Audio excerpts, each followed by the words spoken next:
Okay, I'm getting questions from different classes, individuals, so forth, and I'm getting some repeats. So it's just better for me to do a video, share it, and everybody gets it. There are questions about the needs map / journey map. Look, depending if you're they're very similar. Don't get worked up about it.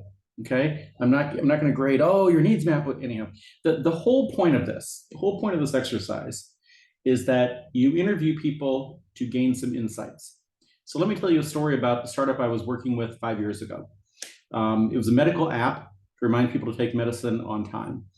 I conducted focus groups in English, and my co-founder Yahya did focus groups in Arabic.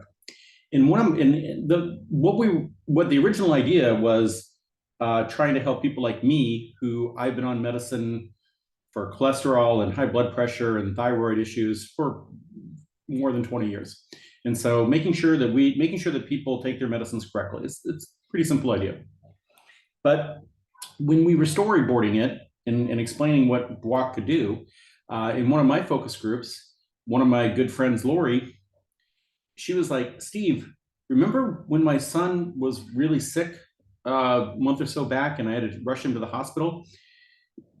The doctor told me a lot of things, and I came home with a whole bunch of different medicines. And after I got home, I forgot what he had told me to do with these medicines. And so she was like, if I had your app, I'd be able to immediately know what I'm supposed to do with these. And so instead I had to call the pharmacy back and, ask some questions. So I heard that and I was like, wow, we had not considered that as a possible use for what our app could do.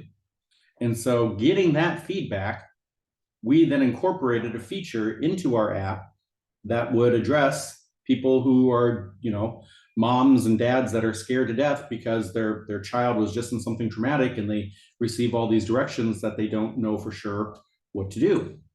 So, so the whole point of the interviews and so forth is that you show me that you learn something from the interviews about the problem that you didn't even think about when you initially started looking at the problem. Okay, so don't get worked up about how many people you interview, whether you do a poll, whether you do whatever.